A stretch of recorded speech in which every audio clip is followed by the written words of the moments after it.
There is a kind of stillness in the natural world that is difficult to describe. Not the stillness of an empty room, or the quiet of a late night when everyone has gone to bed.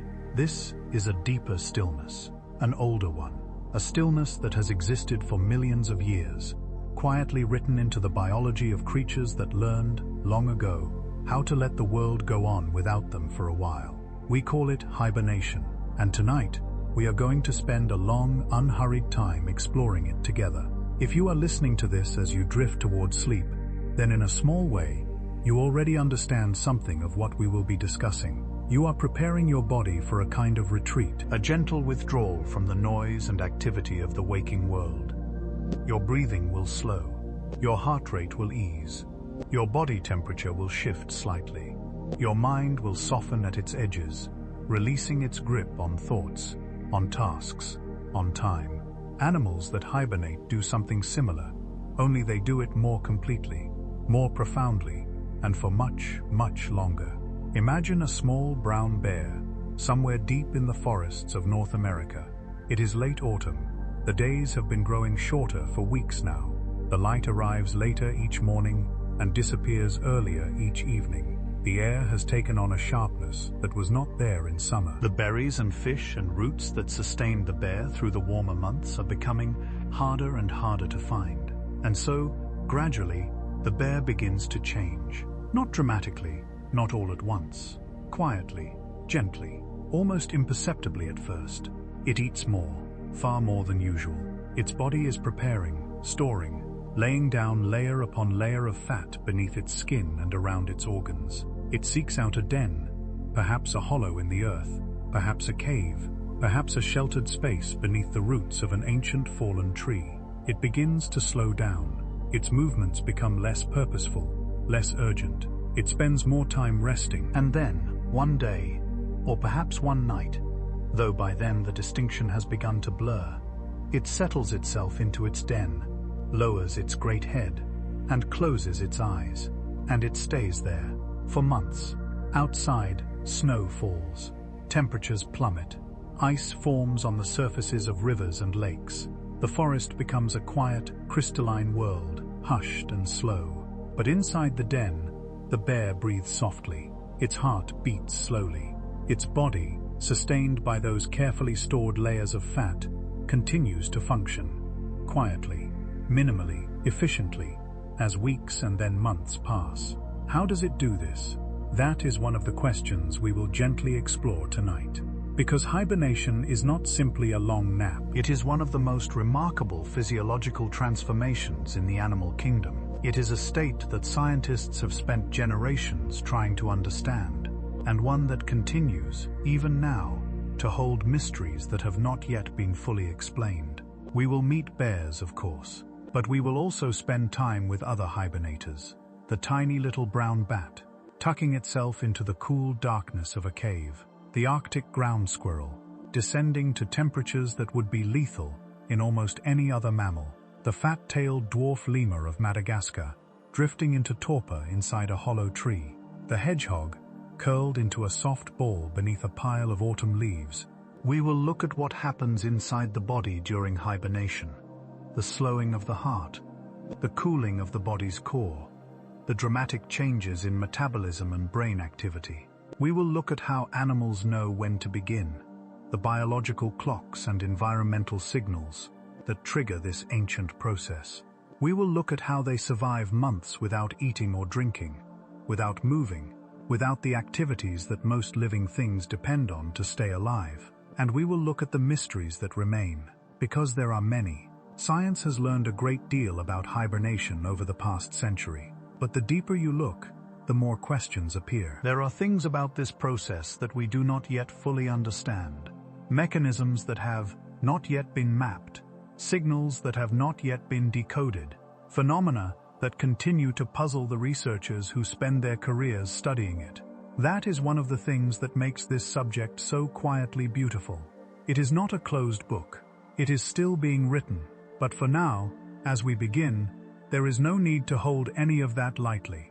You can simply let it drift around you, like snow falling softly outside a warm window. You are here, you are comfortable, The world outside can wait. Let us go gently into the long sleep. Before we can fully appreciate what hibernation is, it helps to understand what it is not. For a long time, even among scientists, hibernation was informally described as a very deep sleep. And while this is not entirely wrong, sleep is certainly involved. It is a significant understatement of what actually happens. Sleep, as you are perhaps beginning to experience right now, is a complex neurological state. Your brain does not simply switch off when you sleep. It cycles through stages of activity. It consolidates memories. It regulates hormones. It performs maintenance work that cannot easily be done while you are awake. Your body temperature during sleep drops slightly, perhaps 1 or 2 degrees. Your heart rate slows modestly. Your metabolism decreases a little. These are real and significant changes, but they are modest compared to what happens during true hibernation. In a hibernating ground squirrel, for example, the body temperature does not drop by 1 or 2 degrees. It drops by 30 or 40. The heart rate does not slow from 70 beats per minute to 50. It drops from hundreds of beats per minute to as few as 3 or 4. Breathing, which during normal activity might occur dozens of times a minute, may slow to just 1 breath every few minutes. These are not simply the changes of deep sleep. They are something fundamentally different, something more radical, a physiological transformation of extraordinary depth. Scientists use several terms to describe this family of states. Hibernation is the most familiar. Torpor is another, a shorter, shallower version of the same general phenomenon. Daily torpor refers to brief periods of reduced activity that some animals enter every day, particularly overnight. Estivation is a related state, used by some animals to survive not the cold of winter, but the heat and dryness of summer. What all of these states share is a deliberate, controlled reduction in metabolic rate, the speed at which the body burns energy and carries out its basic functions. Metabolism is, in essence, the engine of life. It is the sum of all the chemical reactions happening inside every cell of every living thing at every moment. Breaking down food into energy, building proteins, repairing damage, sending signals between cells, regulating temperature, maintaining the countless processes that keep a living organism alive. Running this engine requires fuel, and for most animals, that fuel must be regularly replenished. Eat, rest, move, eat again. The cycle of daily life, repeated endlessly.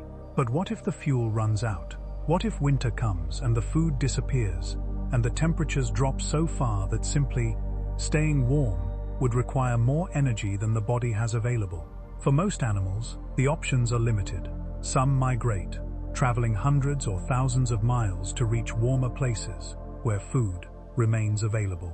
Some tough it out, burning through their fat reserves, huddling together for warmth, surviving on whatever scraps of food they can find. And some do something else entirely. They turn the engine down. Not off, that would be death, but down, to a low, slow idle that can be sustained for months on the energy stored in layers of fat, without any need for additional food, without any need for water in most cases, without any need to face the hostile world outside at all. This is the elegant, ancient solution that hibernation represents. Not a struggle against winter, but a graceful retreat from it, a biological pause, a long, quiet waiting. The animals that have developed this ability span a remarkable range of species. Mammals, of course, bears, squirrels, bats, dormice, hedgehogs, groundhogs, lemurs, marmots, and many others. But also some birds, some reptiles, some amphibians, and even some insects, though their strategies differ in important ways from mammalian hibernation. What is particularly interesting is that hibernation appears to have evolved independently many times across the history of life on Earth. It is not a single trait inherited from a common ancestor. It is a solution that different lineages discovered separately over millions of years because it worked, because it solved a problem that life in seasonal environments repeatedly presented.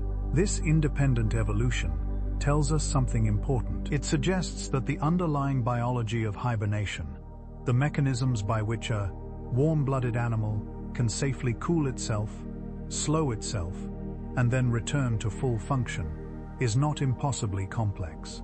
It is achievable. It is something that mammalian physiology can do, given the right circumstances and the right evolutionary pressures. That observation has not been lost on medical researchers, as we will discuss later.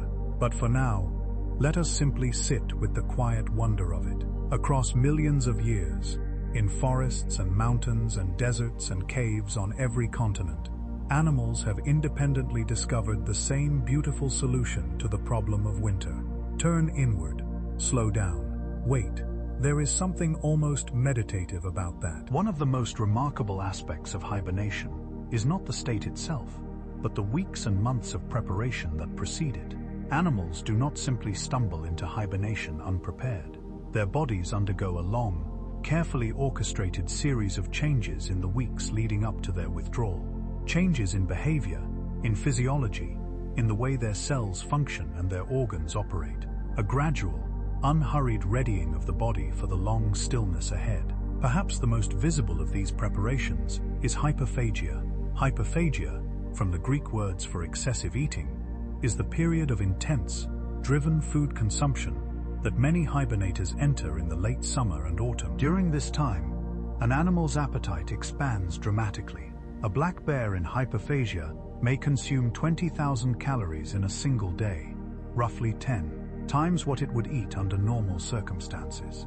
It spends the majority of its waking hours eating, systematically working through the available food sources in its territory, converting calories into fat as efficiently as its body allows. This is not simply hunger in the ordinary sense.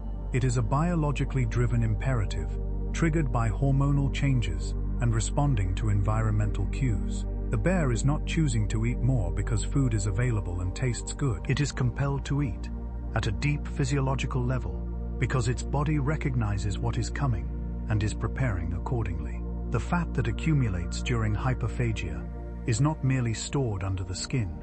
It is distributed throughout the body in specific ways, including around organs and within particular tissues that will play important roles during hibernation.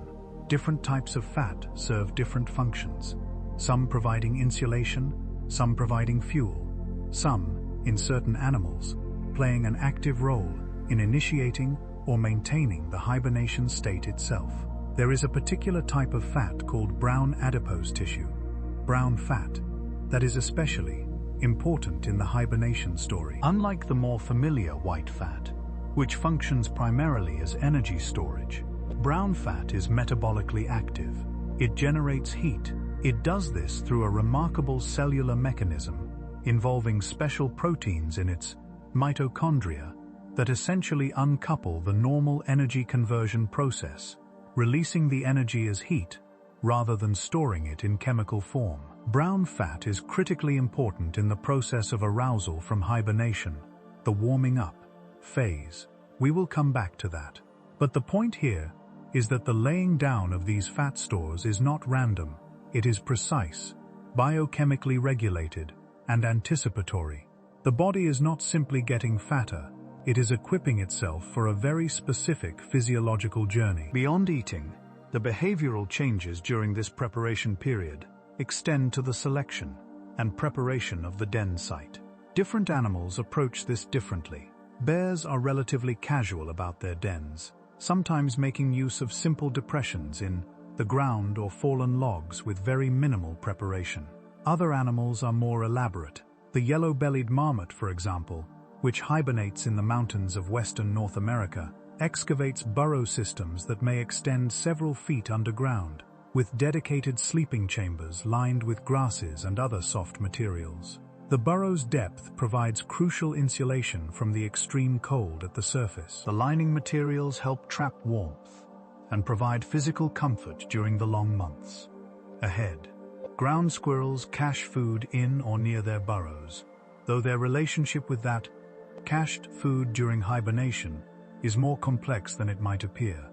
They do not, in many cases, eat from these caches during hibernation itself, but may use them during the brief arousals that punctuate their sleep, or when they first emerge in spring.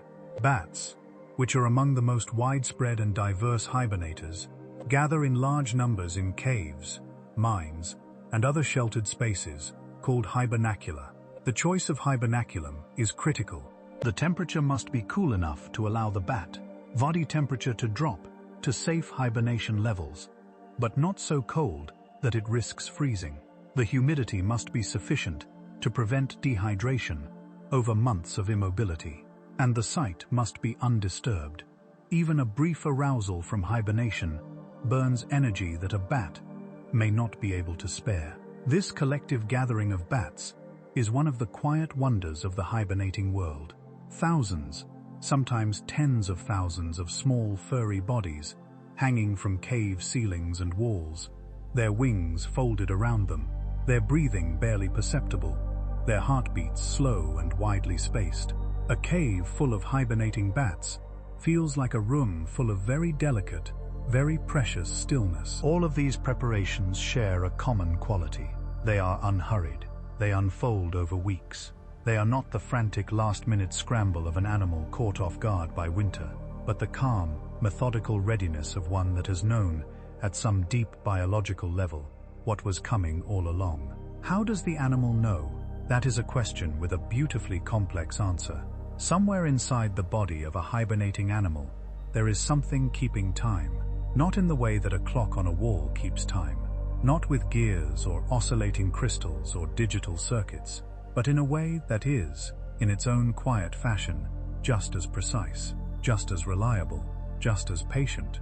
Living things have biological clocks, internal timekeeping mechanisms that operate independently of external cues, cycling through roughly 24-hour periods, the circadian rhythm that governs the rise and fall of hormones, the timing of sleep and waking, the ebb and flow of body temperature and alertness across each day.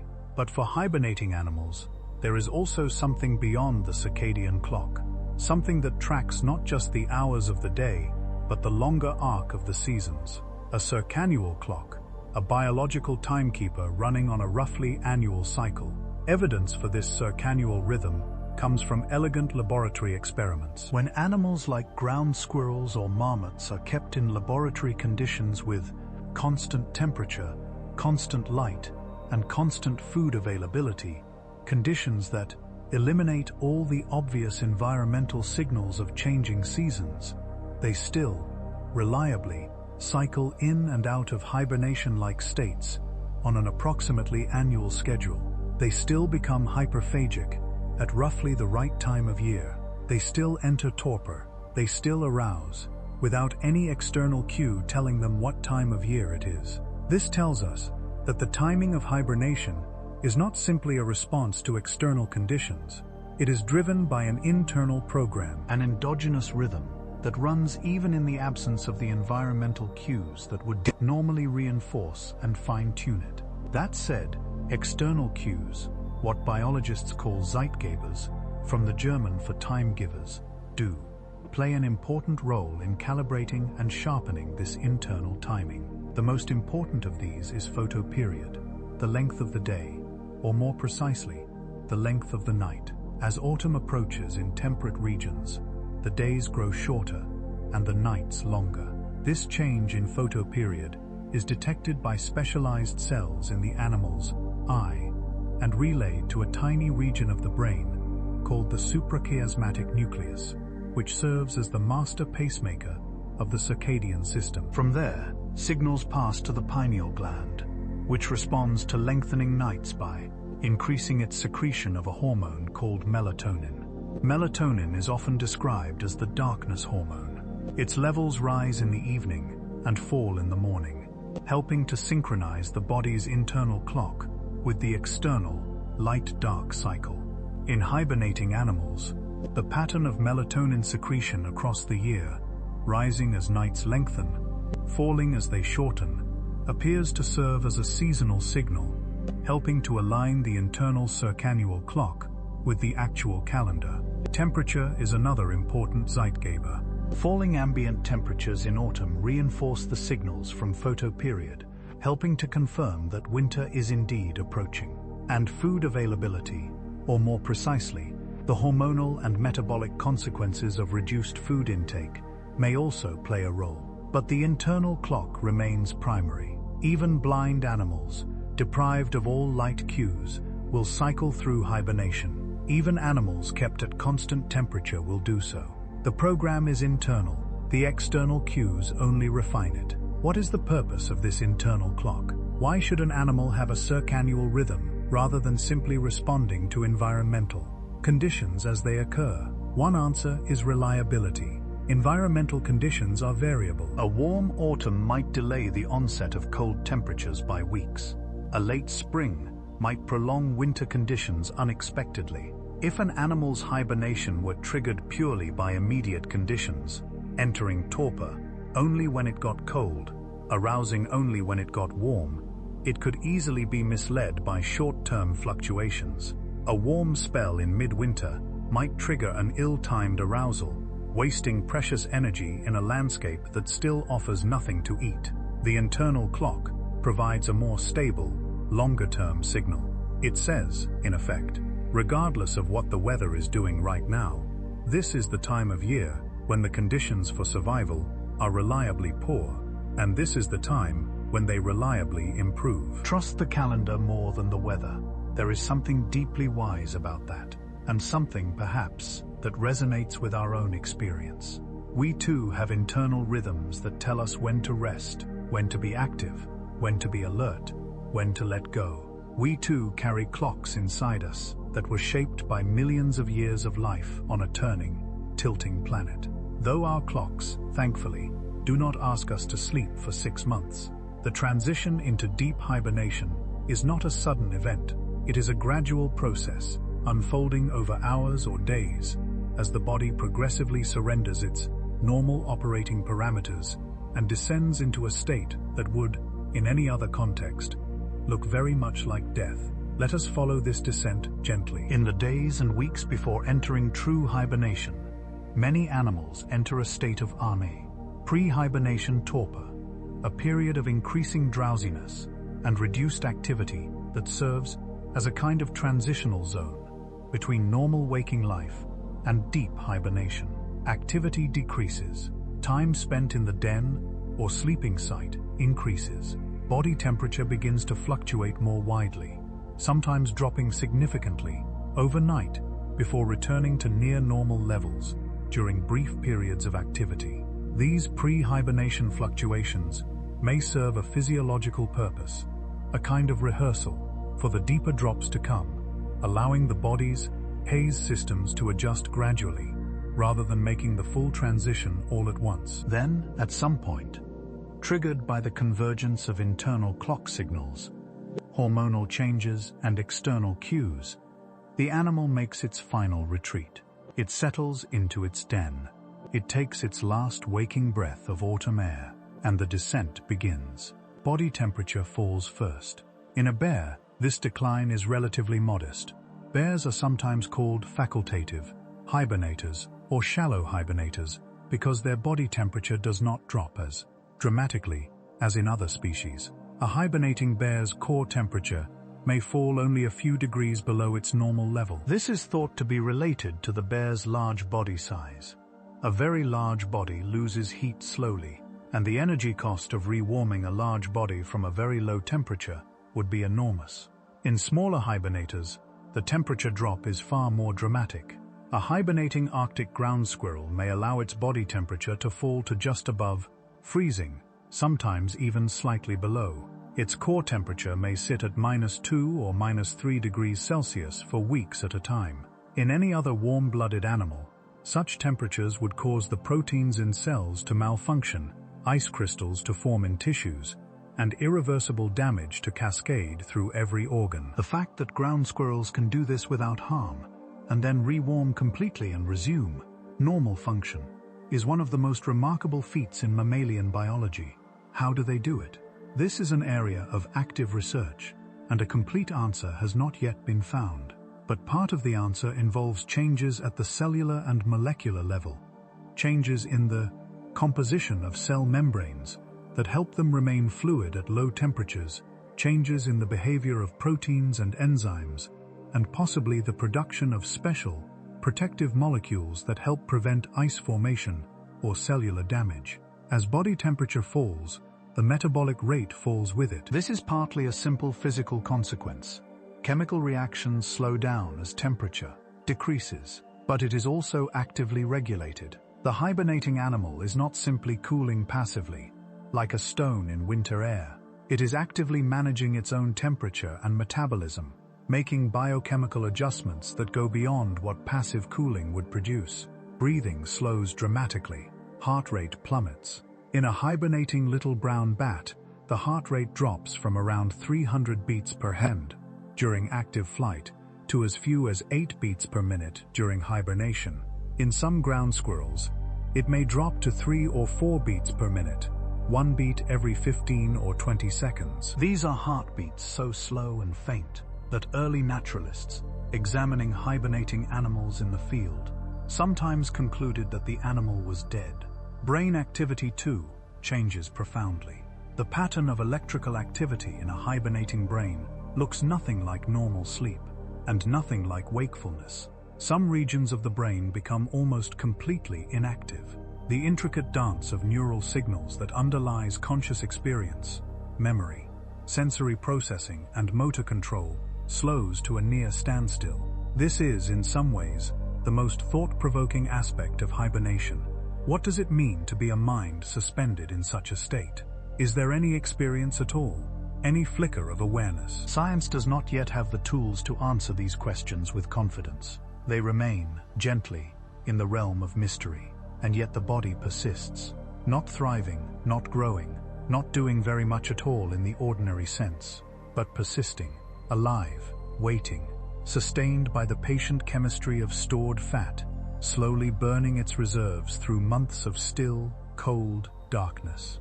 Now that we have followed the animal into its torpor, let us pause here and look more carefully at what is happening inside its body during those long, still months. The changes during hibernation are so extensive and so profound that it is almost more accurate to say that the hibernating animal has a different physiology than its active counterpart, rather than simply a slower version of the same one.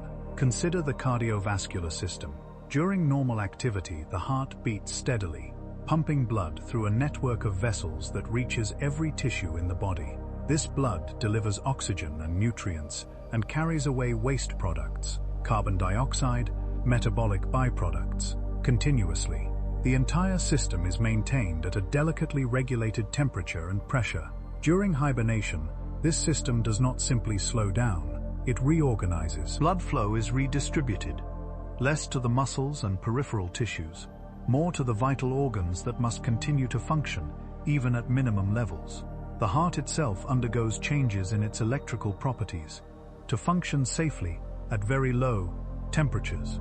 In some species, the pattern of heartbeats during deep torpor is irregular in ways that would be alarming in a normally active animal. But this irregularity is part of the normal physiology of hibernation, not a sign of distress. The kidneys present a particularly interesting story. Under normal circumstances, the kidneys work continuously, filtering waste products from the blood and excreting them in urine. An animal that did not urinate for several months would normally accumulate toxic levels of feast products in its blood. Yet hibernating animals do not urinate. They do not eat or drink. They produce almost no metabolic waste that needs to be excreted. Part of the reason for this is the dramatically reduced metabolic rate. If you are barely burning any fuel, you produce very little waste to begin with. But beyond this, the kidneys themselves appear to enter a reduced function state, and there is evidence that waste products that do accumulate are partly recycled, used as raw materials for the synthesis of new proteins, rather than building up to toxic levels. This recycling of waste is particularly significant for nitrogen metabolism. When proteins are broken down for energy, as happens during prolonged fasting, nitrogen-containing waste products are produced. These must normally be excreted, but a hibernating animal cannot excrete them, and yet cannot allow them to accumulate. The solution, it appears, is to use these nitrogen-containing compounds as raw materials for maintaining or rebuilding proteins, rather than discarding them. This means that a hibernating animal is, in a very real sense, recycling itself, breaking down some proteins and using the components to build or maintain others, in a carefully balanced process that allows it to sustain its body for months without any external input of nutrients. The mussels tell a similarly remarkable story. Prolonged immobility is devastating to muscle tissue in most mammals. A human being confined to bed rest for even a few weeks will lose significant muscle mass and strength. Extended immobility without use leads to muscle atrophy, the progressive deterioration of muscle fibers that can, in extreme cases, become life-threatening. And yet hibernating animals emerge from months of complete immobility with their muscles largely intact. They may be somewhat weaker than before hibernation, and they require a period of recovery to return to full strength, but they do not suffer the catastrophic muscle loss that would occur in a non-hibernating mammal under the same conditions. How is this possible? This is another area of active research. Part of the answer may involve periodic muscle contractions that occur during the brief arousal periods that punctuate hibernation in many species, but there is also evidence of active protective mechanisms at the cellular level.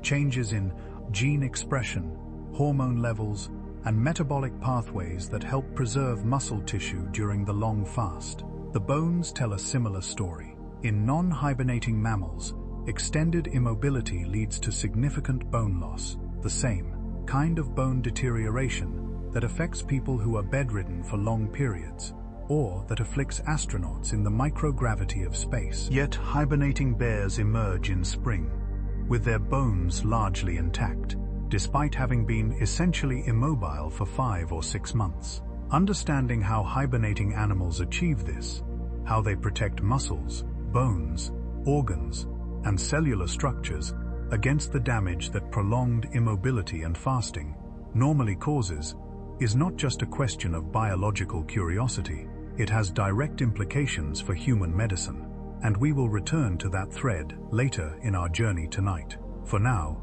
let us simply rest with the quiet astonishment of it. An animal, lying still in the darkness, its heart beating once every 10 seconds, its temperature a few degrees above freezing, barely breathing, barely moving, and yet maintaining its body with an efficiency and precision that our best medical technology cannot yet replicate. There is a kind of genius in the stillness. Here is something that surprises many people when they first learn about hibernation. Most hibernating animals do not sleep straight through the winter without waking. They wake up, not all the way, and not for long, but periodically, throughout the hibernation season. Most true hibernators experience brief arousals, episodes in which the body rewarms to near normal temperature, metabolic rate increases dramatically, and the animal spends a few hours in a state that looks much more like normal sleep or even light wakefulness than deep torpor. These arousals last anywhere from a few hours to a day or two. Then the animal returns to deep torpor, and the cycle repeats. Deep torpor, brief arousal, deep torpor, brief arousal, throughout the hibernation season. This pattern is universal enough among hibernating mammals that it seems to be a fundamental feature of the state, rather than an occasional interruption of it. Even animals in laboratory conditions, with no external disturbance, experience these regular arousals. But here is the puzzle. Arousals are expensive. Rewarming a body from near freezing temperatures to near normal temperatures requires a significant expenditure of energy. The animal must burn through fat reserves, the same reserves it is trying to conserve, throughout the winter. Each arousal consumes energy that could otherwise sustain weeks of continued torpor. If an animal arouses 10 times during winter, each arousal consuming a day's worth of energy, that is a substantial cost. So why do arousals happen? What biological function do they serve? This is one of the genuinely open questions in hibernation research, and various hypotheses have been proposed. One hypothesis is that arousals are necessary for sleep. This sounds paradoxical at first. Is not the entire hibernation period, in some sense, a form of sleep? But the evidence suggests that the brain activity during deep torpor is not the same as normal sleep. The slow-wave sleep patterns that characterize restorative sleep in normally active mammals do not appear to occur during torpor. During arousals, however, the brain shows patterns consistent with deep slow-wave sleep, as if the animal were experiencing the benefits of recovery sleep that it could not obtain during torpor itself. If this hypothesis is correct, then deep hibernation is actually a kind of sleep deprivation at the neural level, a state that accumulates a sleep debt, and arousals are the periods during which that debt is repaid.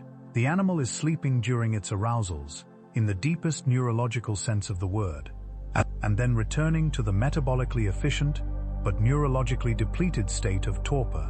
This remains an active area of research. The precise relationship between torpor and sleep is not yet fully understood. Other hypotheses for arousals include the possibility that they allow the animal to urinate or defecate, to drink, to move around and prevent stiffness, or to consolidate memories and process neural information that accumulated during torpor. There is also the possibility that immune system function, which is significantly suppressed during deep torpor, is restored during arousals, helping the animal fight off any pathogens that may have established themselves during the vulnerable torpor period. The truth may involve several of these factors simultaneously. Biology rarely has single clean answers. More often, multiple processes are occurring together, each contributing to an outcome that serves the organism's overall survival. What is clear is that the arousal-torpor cycle is not a failure of hibernation, but a feature of it. It is part of a carefully regulated, dynamic process. The animal is not simply frozen in time for 5 months. It is moving through a complex seasonal program, its biology shifting and adjusting in ways that are only beginning to be fully mapped. One striking aspect of arousals is how quickly they occur. Warming from near freezing to close to normal body temperature, a change of 30 or 40 degrees Celsius in some species, can happen in just a few hours. This rapid rewarming is driven primarily by brown adipose tissue, the metabolically active brown fat we mentioned earlier. Brown fat generates heat through a process called non-shivering thermogenesis, heat production that does not involve muscle contractions and shivering. The animal's brown fat deposits essentially ignite in a controlled biochemical fashion, pumping heat into the body's core and allowing the rest of the body to warm rapidly around them. Shivering also occurs during arousal in many species, providing additional heat through muscle activity, and blood flow is redirected to warm the brain and heart first, the most critical organs, before spreading to peripheral tissues. The speed and efficiency of this rewarming process is itself remarkable. It suggests that the biology of arousal is as precisely engineered as the biology of torpor, entry. This is not a system randomly stumbling back to life. It is a system executing a program that has been refined over millions of years. Of all the animals associated with hibernation in the popular imagination, the bear holds a special place. And yet bears occupy a somewhat unusual position in the scientific understanding of hibernation. They are sometimes described not as true hibernators, but as light hibernators, or facultative hibernators, a distinction that reflects the fact that their body temperature during winter dormancy does not drop as dramatically as in many other hibernating species. A hibernating Arctic ground squirrel may maintain a core temperature of -2 degrees Celsius. A hibernating black bear, by contrast, may maintain a core temperature of around 30 degrees Celsius, only 5 or 6 degrees below its normal active temperature. This is close enough to normal that a bear can be roused from its winter sleep relatively quickly and will respond to significant disturbances, a quality that anyone who might accidentally encounter a denning bear in winter would find relevant. For a long time, this relatively modest temperature reduction caused some scientists to question whether bear winter dormancy should really be called hibernation at all. But more recent research has shifted the view somewhat. It turns out that while the bear's temperature drop is modest, its metabolic reduction is profound. A hibernating bear reduces its metabolic rate to just 25% of its normal resting level, a reduction far greater than would be expected from the temperature change alone. Something is actively suppressing the bear's metabolism during winter dormancy beyond the simple physical effects of cooling. This finding has rehabilitated the bear as a genuine, if unusual, hibernator, one that uses different physiological mechanisms to achieve metabolic suppression than the deep cooling strategy employed by smaller species. Bears also demonstrate some of the most extraordinary physiological feats in the hibernation story. A female bear enters her winter den pregnant. She gives birth during hibernation to cubs that are tiny, blind, and helpless at birth, requiring warmth, nursing, and care from the moment of their arrival. The mother does this while remaining largely in a torpid state, metabolically suppressed, burning fat reserves, not eating, not drinking. The cubs, nuzzled against their mother's warm body, nurse through the winter, growing rapidly. By the time the family emerges in spring, the cubs have developed to a stage where they can begin to engage with the world, while their mother has sustained them for months, entirely through the fat reserves she laid down the previous autumn. This is, when you pause to consider it, a quietly extraordinary feat. A living body, barely metabolizing, giving birth to and sustaining new life through the darkest months of the year. The bear's relationship with its winter den also reflects something important about the adaptability of hibernation. Bears do not necessarily use the same den year after year, though some individuals do develop preferences for particular sites. They may use caves, hollow trees, brush piles, or simply depressions in the earth under the shelter of fallen logs or dense vegetation. The flexibility of the arrangement suggests that the bear's dormancy is driven more by internal physiological readiness than by external conditions. The animal will enter its winter sleep when its biology is ready, wherever it happens to be. There is also something deeply intuitive about the bear's relationship with the seasons. Bears that live in warmer climates, where food remains available year-round, often do not hibernate or hibernate for shorter periods. Their dormancy is proportional to the environmental challenge they face. This flexibility, the ability to calibrate the depth and duration of hibernation to current conditions, speaks to the dynamic, responsive nature of the underlying biological system.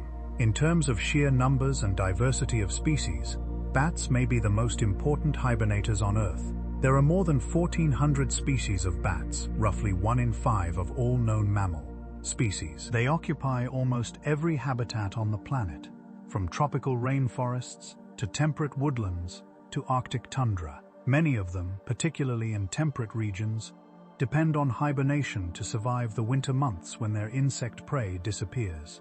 Bats are obligate insectivores in many cases. They eat insects and nothing else. When the insects are gone, the food supply is gone. Migration is an option for some bat species, but for many, the distances involved are impractical, and so they hibernate.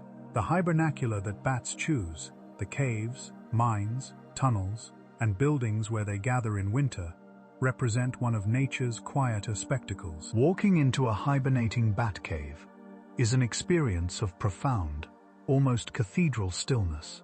Thousands of small furry bodies hang from every available surface. The air is cool and damp.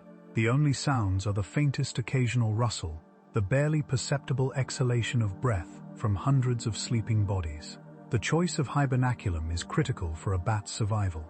The temperature must be within a specific range, cool enough to allow the bat's body temperature to drop and its metabolism to slow significantly, but not so cold that the bat risks freezing.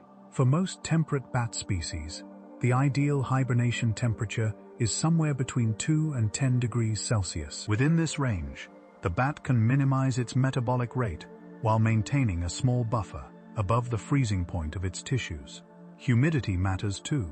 Bats are small and have a high surface area to volume ratio, which means they lose water relatively quickly through evaporation.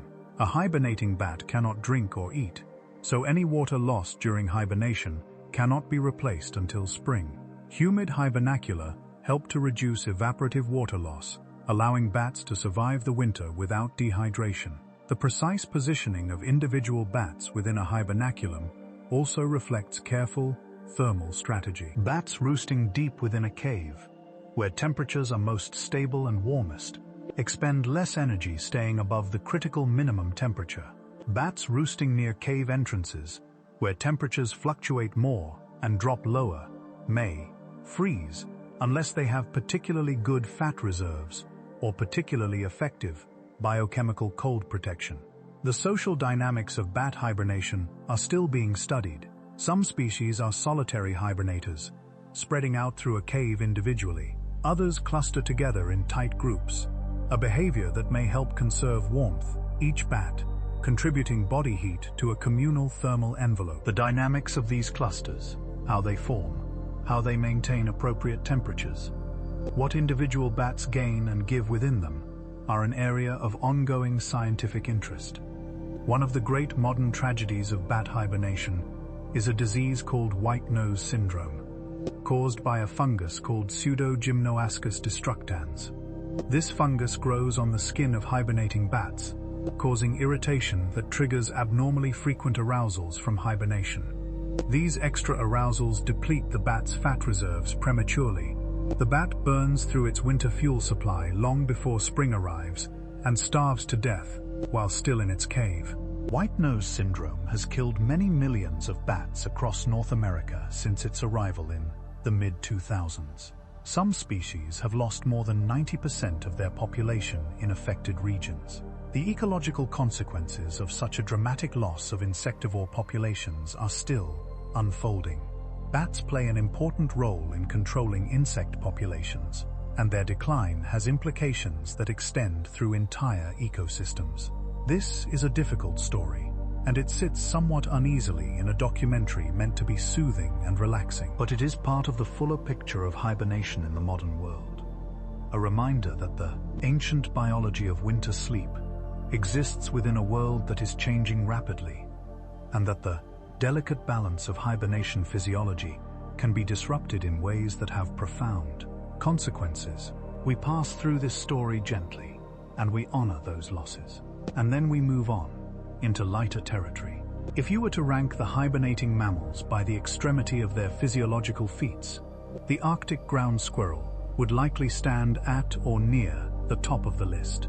These small, sandy-colored rodents inhabit the tundra and alpine meadows of Alaska, northern Canada, and northeastern Russia, some of the harshest cold season environments on Earth.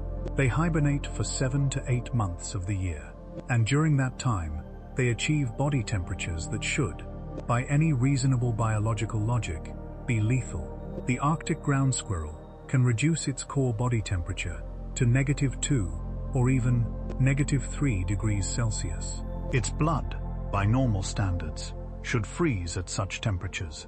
Its proteins should malfunction. Its cells should sustain irreversible damage from ice crystal formation. And yet they do not freeze. They do not die. They wake up in spring and go about their lives. How? The answer is not yet completely understood, but several mechanisms appear to be involved. First, supercooling.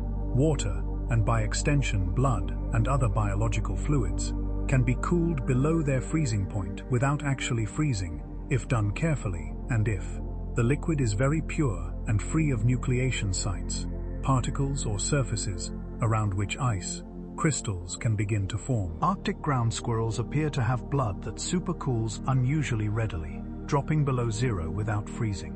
Second, the composition of their cell membranes changes before and during hibernation, becoming enriched with unsaturated fatty acids that remain fluid at lower temperatures. The same general principle that allows cold water fish to swim in near-freezing seas without their membranes becoming rigid. Third, the squirrels periodically rewarm during the hibernation season, the arousal episodes we discussed earlier. During these arousals, which in Arctic ground squirrels occur roughly every 2 to 3 weeks, the body temperature returns to normal, and any damage that has accumulated during the super cold torpor periods can be assessed and repaired. Interestingly, research has shown that during the rewarming period, there is a brief burst of oxidative stress, a surge of reactive oxygen molecules that are a byproduct of the rapid resumption of normal metabolism. The squirrel's cells have mechanisms to deal with this oxidative challenge that appear to be particularly robust compared to non-hibernating species. The Arctic ground squirrel's cold tolerance has attracted significant interest from researchers working in medicine and biology, particularly from those interested in the preservation of organs for transplantation and the treatment of conditions like traumatic brain injury or cardiac arrest, where reducing body temperature could potentially minimize cellular damage during periods of reduced blood flow. We will return to these medical implications. But first, let us spend a little time with one more remarkable hibernator, one that lives not in the cold mountains of the north, but in the warm, dry forests of Madagascar. Madagascar is a world apart. Separated from Africa for roughly 88 million years, the island has evolved an astonishing collection of unique species, plants and animals found nowhere else on Earth, shaped by millions of years of isolation into forms and behaviors that often have no parallel elsewhere. Among the most surprising of these is the fat-tailed dwarf lemur, a small primate roughly the size of a large mouse, with enormous round eyes and, as its name suggests, a tail that swells considerably with stored fat in the months before dormancy. The fat-tailed dwarf lemur hibernates. This was not expected. Hibernation was long considered a trait of animals from cold, seasonal environments, a response to the challenge of winter. Madagascar's climate, while seasonal, is warm by the standards of temperate North America or Northern Europe. Temperatures in the fat-tailed dwarf lemur's range do not drop to dangerous levels.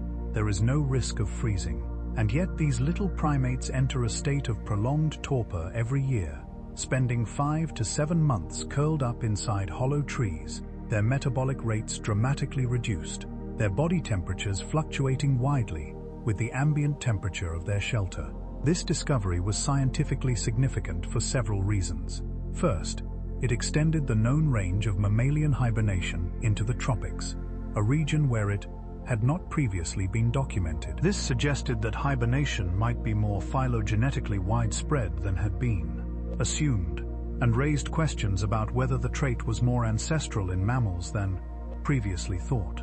Second, the fat-tailed dwarf lemur is a primate. Humans are primates.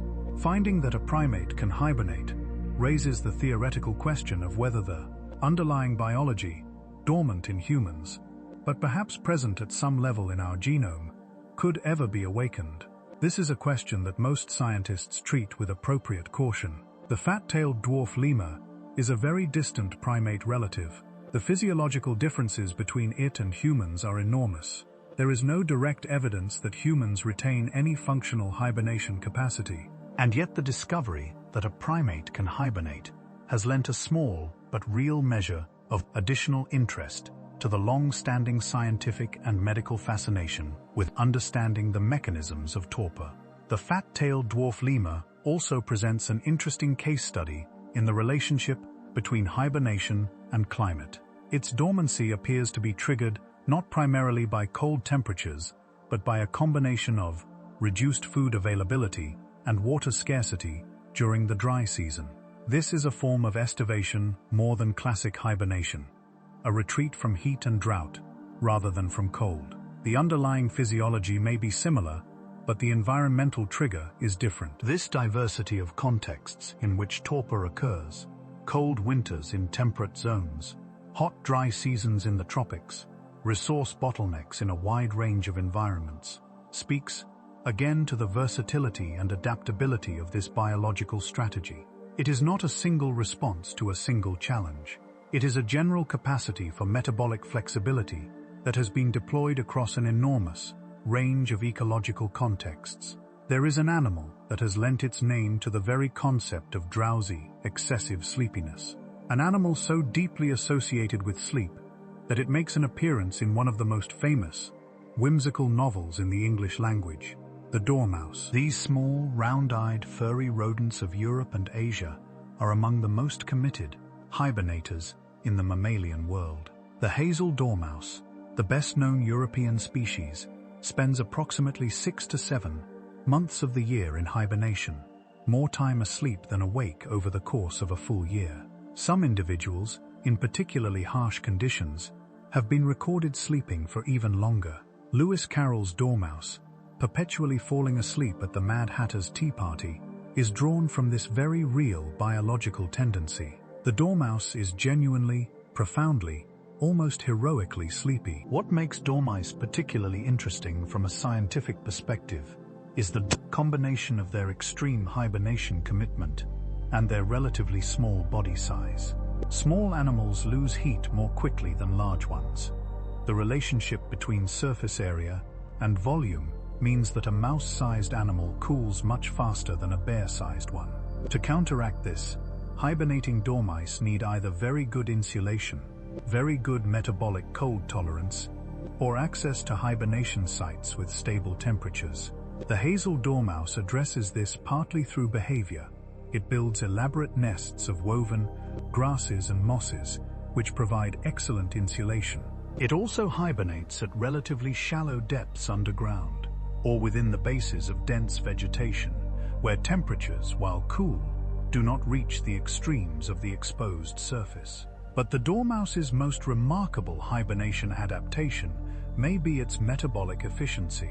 Research has shown that dormice can reduce their metabolic rate to a greater degree, relative to body size, than almost any other European mammal. They are exceptionally good at turning down their internal engine to the lowest possible setting and keeping it there for extended periods. This efficiency comes at a cost.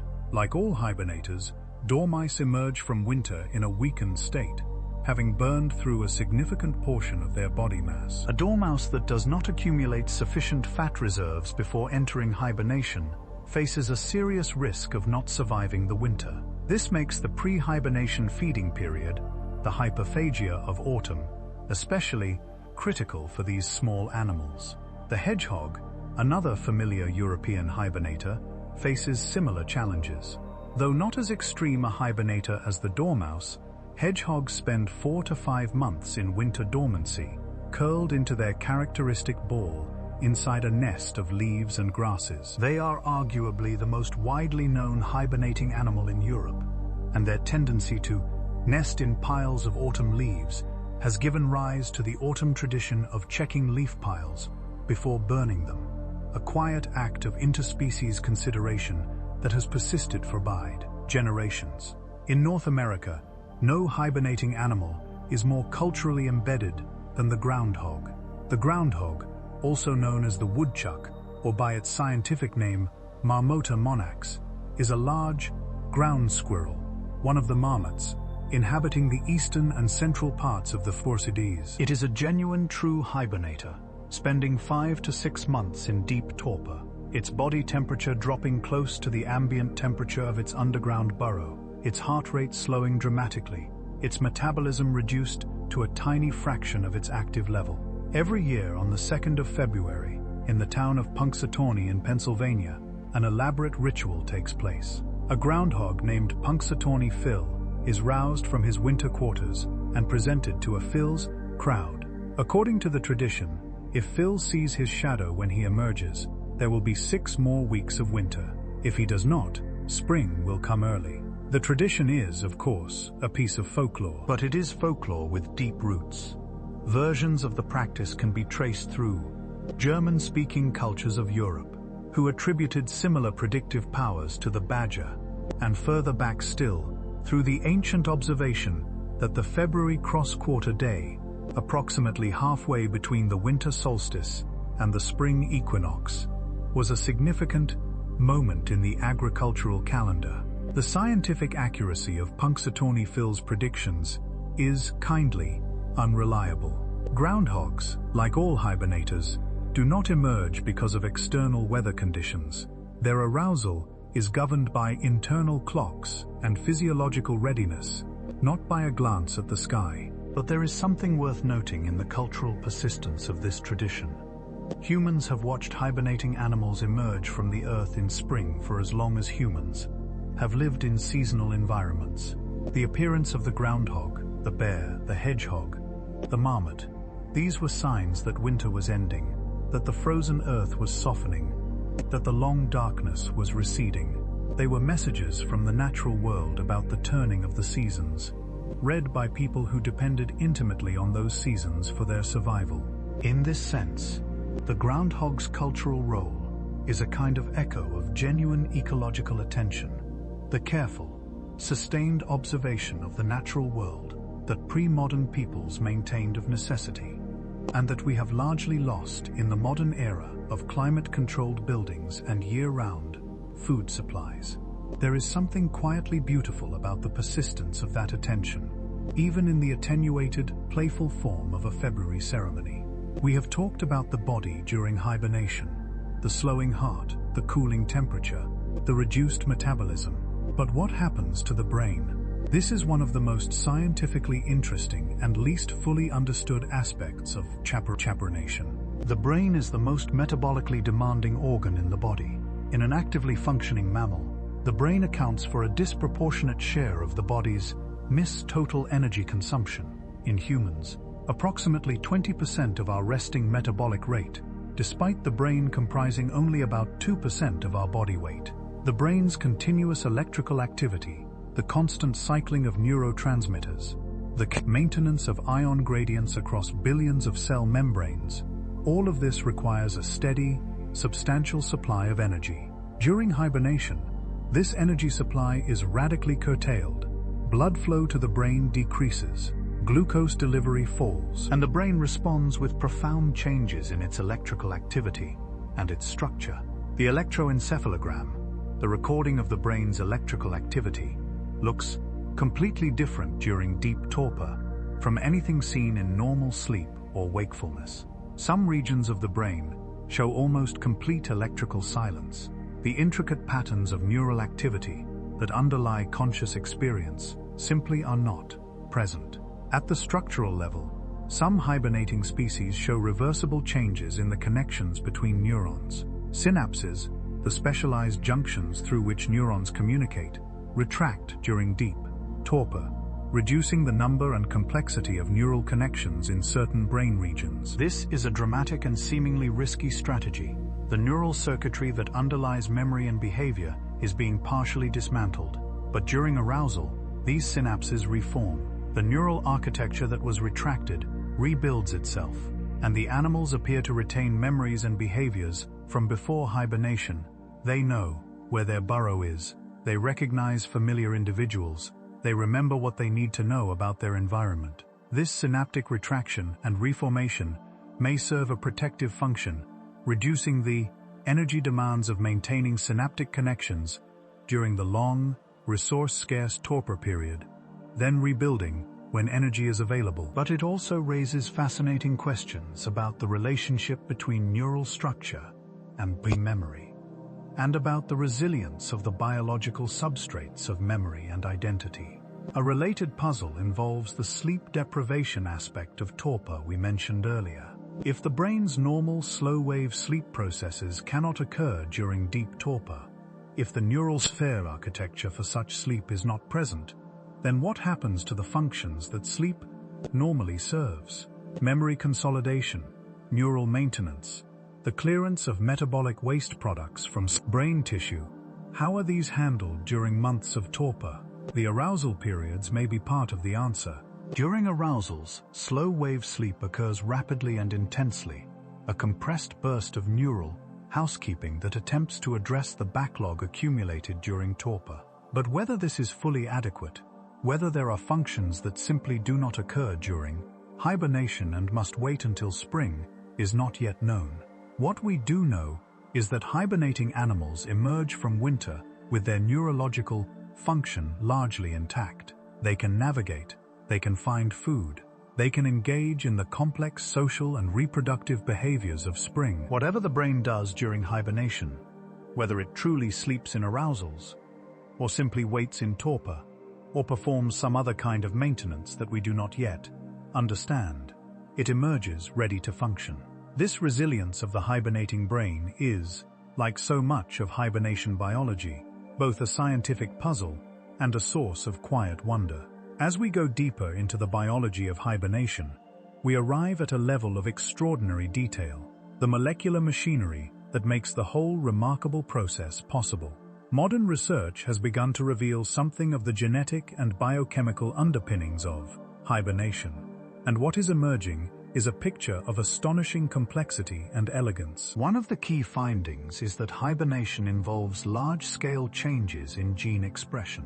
Genes that are active during normal waking life are switched off during hibernation, and genes that are normally silent are switched on.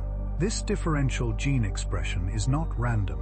It follows precise patterns specific to hibernation that differ between entry into torpor, maintenance of deep torpor, and arousal. Some of the genes upregulated during hibernation are familiar, genes involved in fat metabolism, for example, reflecting the shift from glucose-based to fat-based energy production that occurs during the fast. Others are less expected. Genes involved in protecting cells from damage. Genes involved in managing reactive oxygen species. Genes involved in regulating the immune system. One particularly intriguing area of research involves the search for what some scientists have informally called a hibernation trigger, a specific molecular signal or set of signals that initiates the transition into torpor.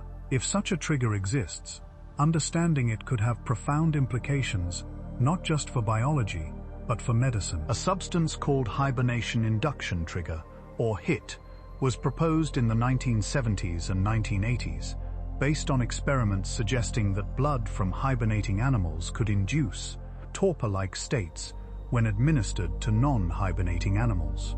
This was an exciting finding, and it attracted considerable research attention. However, subsequent work has been difficult to replicate consistently, and the molecular identity of HIT remains elusive if it exists at all as a single compound. More recent research has focused on the role of specific signaling pathways, cascades of molecular events that link environmental and hormonal signals to changes in cellular function. The AMP-activated protein kinase pathway, for example, is a master regulator of cellular energy metabolism that is activated when energy stores fall and may play a role in initiating the metabolic shifts of hibernation. The signaling molecules adenosine, which accumulates in tissues when oxygen delivery falls, has been shown to promote torpor-like states in some experimental contexts.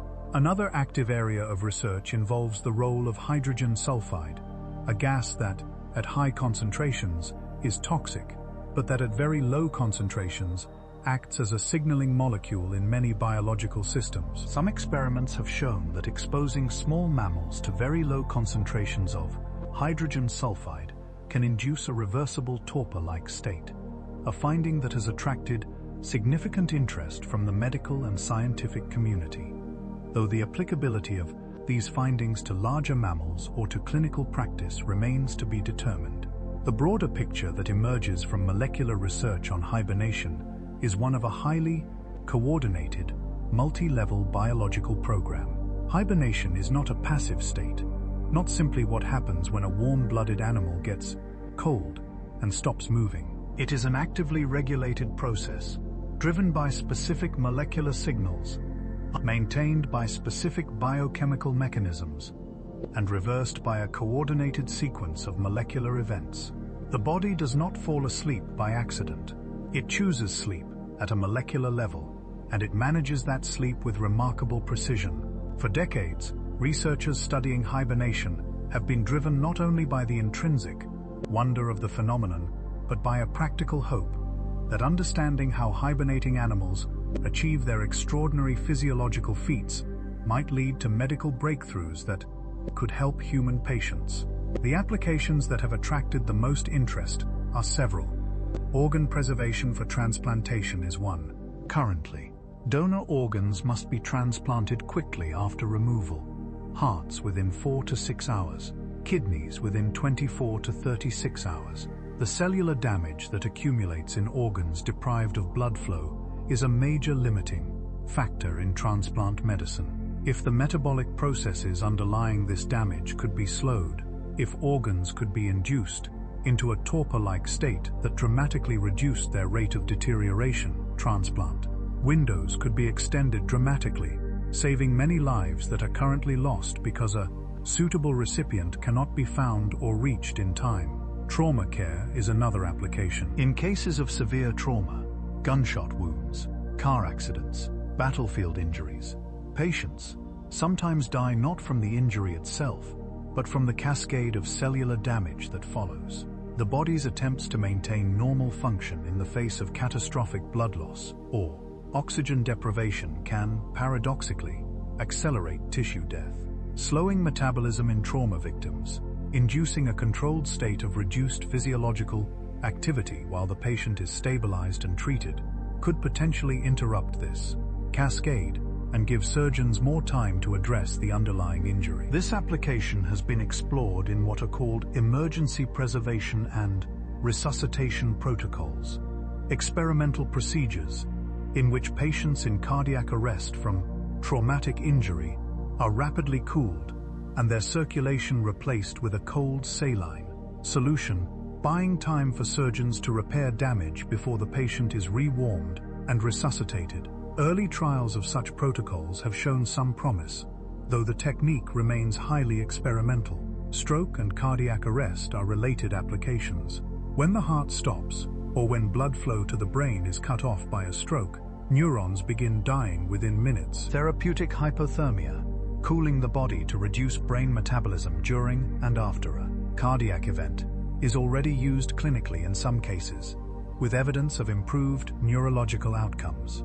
Understanding more deeply how hibernating animals cool their brains safely and how neurons survive extended periods of reduced blood flow could lead to more effective and better tolerated clinical cooling protocols. Long-duration spaceflight is perhaps the most speculative application, but also one of the most imaginatively compelling. The vast distances of space mean that any crewed mission to another star system, or even to the outer reaches of our own solar system, would require either extremely long travel times or some way of suspending the crew's biological processes for the journey. A controlled torpor state, if achievable in humans, would dramatically reduce the resources required for such a journey, the psychological burden of the crew, and the physiological deterioration caused by prolonged exposure to the space environment. Space agencies have funded research into this possibility. The scientific challenges are formidable. The gap between the torpor of a ground squirrel and anything we could currently induce in a human is enormous. But the fact that the underlying biology exists in mammals, that warm-blooded creatures with physiology that is, in fundamental ways similar to ours, can achieve these states, means the question is at least grounded in real biological precedent. None of these applications has yet yielded clinical therapies derived directly from hibernation biology. The field is still in a relatively early stage, but the direction of the research is compelling, and the potential implications are large enough to sustain significant scientific interest.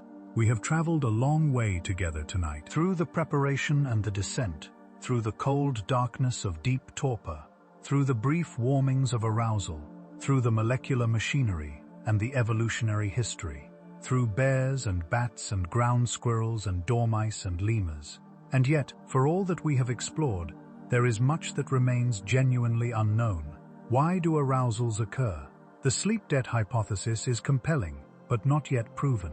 The true function of these energetically costly interruptions to torpor is still a matter of active scientific debate. How do Arctic ground squirrels survive sub-zero body temperatures without freezing?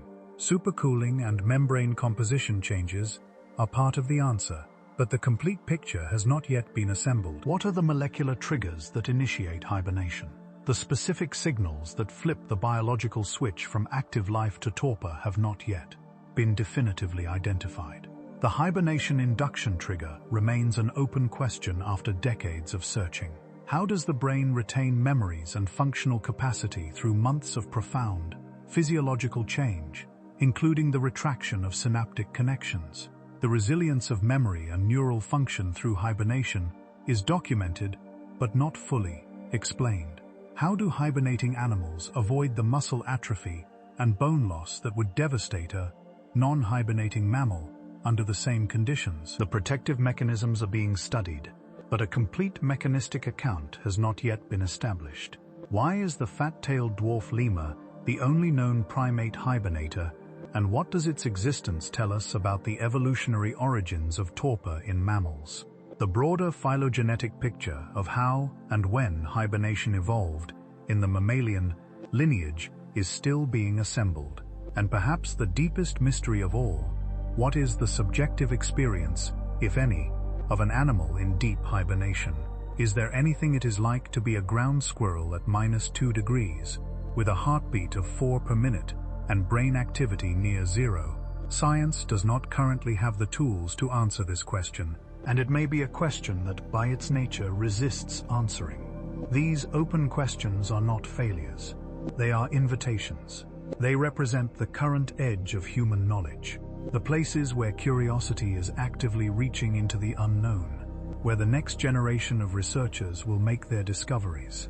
Science is always like this, not a completed structure, but a living process, expanding outward from what is known into what is not yet known, driven by the same sense of wonder that draws us to topics like this one late at night, when the world has quieted and the mind has space to roam. The hibernating animal does not know that it is a mystery. It simply sleeps. It simply waits. And there is something consoling about that. We have been thinking about hibernation, but we might also think, gently, about what hibernation reflects back to us, about our own relationship with sleep and time. Every night, you enter a state that is, in its modest way, a kind of retreat from the world. Your consciousness dims, your body slows.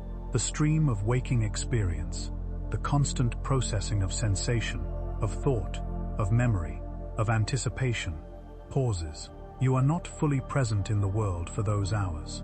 You are elsewhere, or nowhere in particular, resting in a way that waking life does not permit. This nightly retreat is essential, not metaphorically essential, literally essential. Without sleep, human beings cannot maintain their health, their cognitive function, their emotional stability. Sleep is not a luxury or a concession to weakness. It is one of the most fundamental requirements of being alive.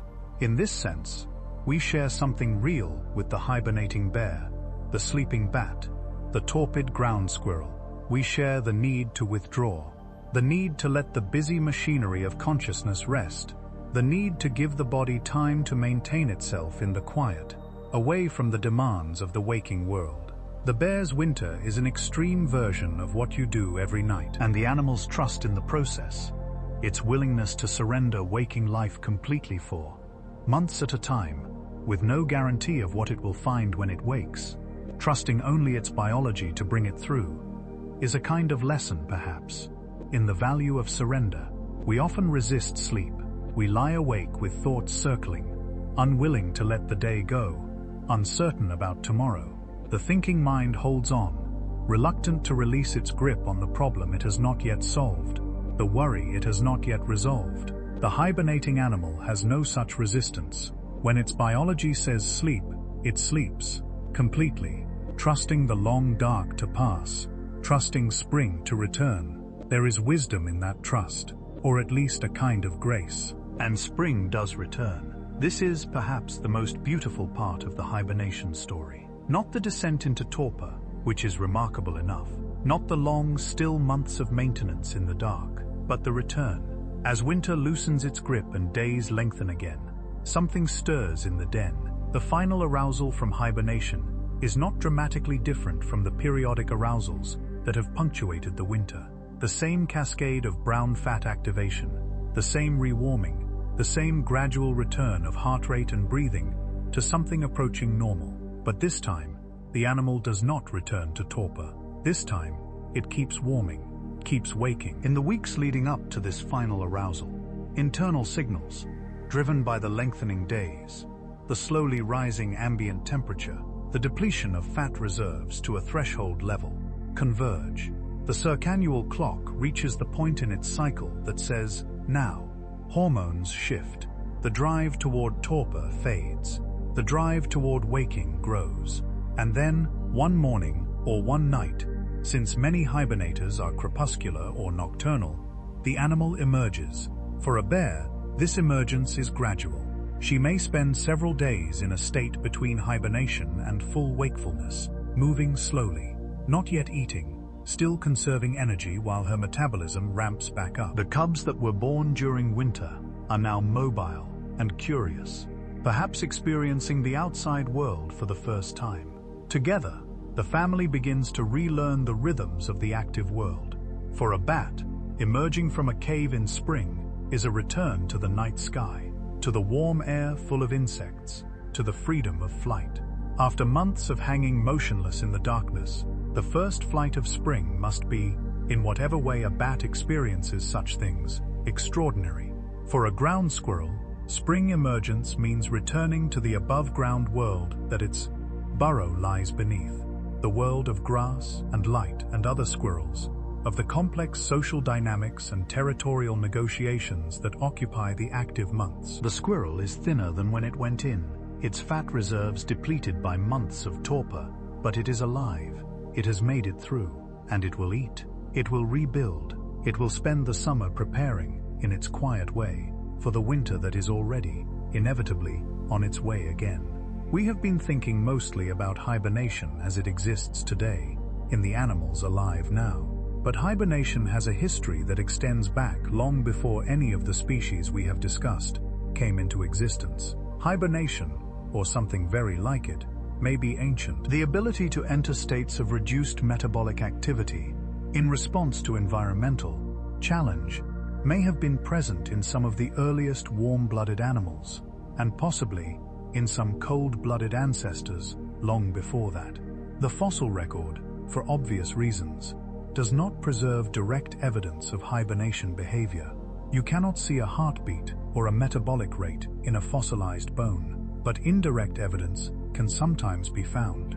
The position in which a fossil animal died, for example, or the seasonal patterns of bone growth visible in cross-sections of ancient bones. Some early mammal-like reptiles, called therapsids, that lived in what is now Antarctica during the Triassic period, may have hibernated. Antarctica was then located at high southern latitudes, experiencing long, dark winters, and the animals living there would have faced substantial seasonal energy challenges.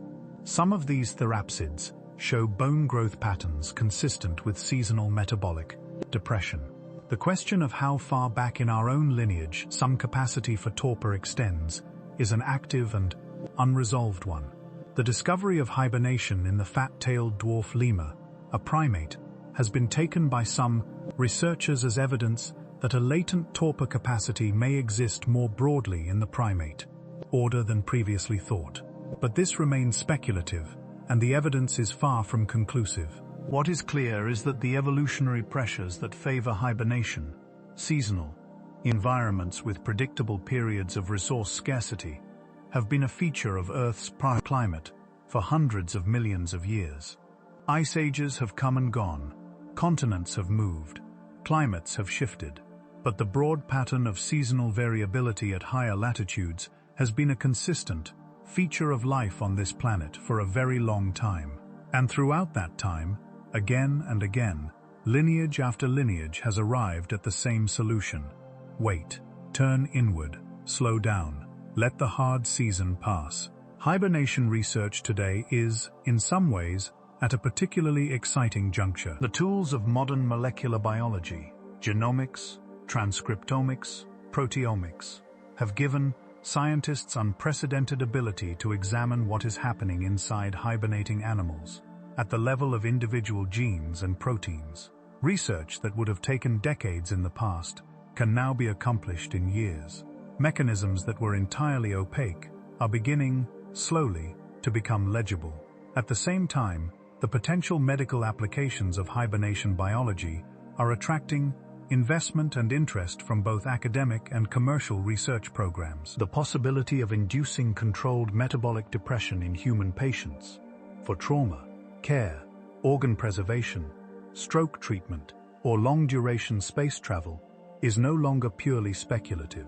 It is being actively investigated, with growing sophistication, synthetic hibernation, the induction of torpor-like states in animals that do not naturally hibernate, has been demonstrated experimentally in mice through various interventions including certain pharmacological agents, targeted neural stimulation, and genetic manipulations.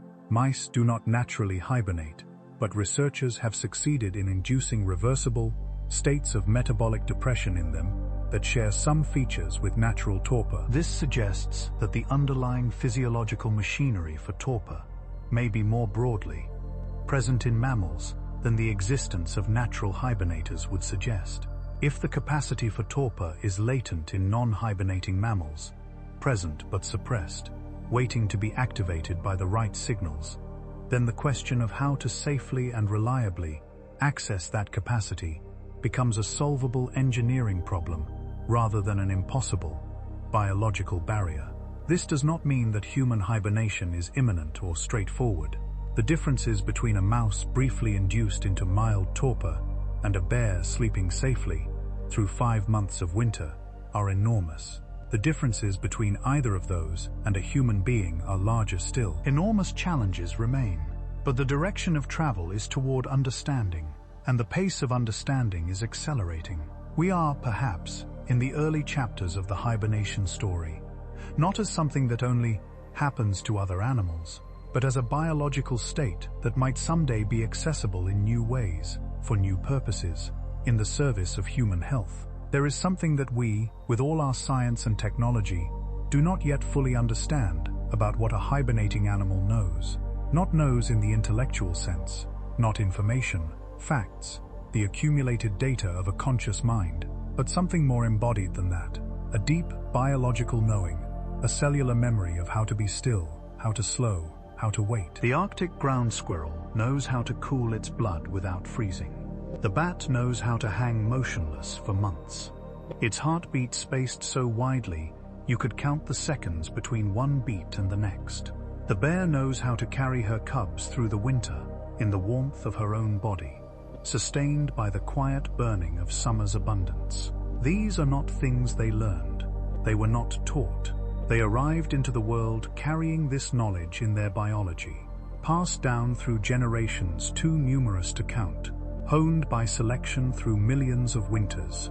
And in this sense, hibernation is a kind of accumulated wisdom, not of the mind, but of the body, an inheritance from the deep past, a gift from ancestors who found, through the slow, patient process of evolution, how to survive what seemed unsurvivable.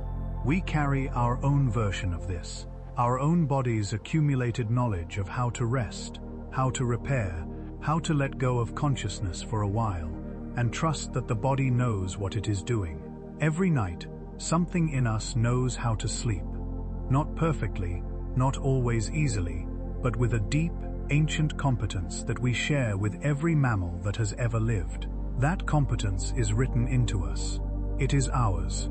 And on nights like this one, when you are drifting at the edge of sleep, it is there, waiting patiently, as it always is, to carry you gently into the dark.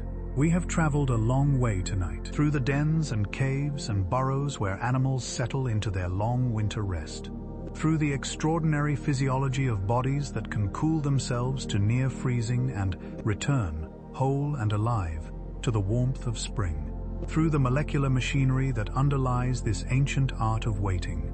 We have met bears and bats and ground squirrels and dormice and lemurs. We have followed heartbeats as they slowed to the pace of glaciers. We have watched the snow fall outside the dens where small, warm bodies burned their patient reserves of summer fat, waiting for a season that always, eventually, returns. And we have touched, lightly, the places where science has not yet reached, the open questions, the still unmapped mechanisms, the mysteries that remain beautifully unsolved. There is so much we do not know, and there is something restful in that, if you let it be. The world is larger than our understanding of it.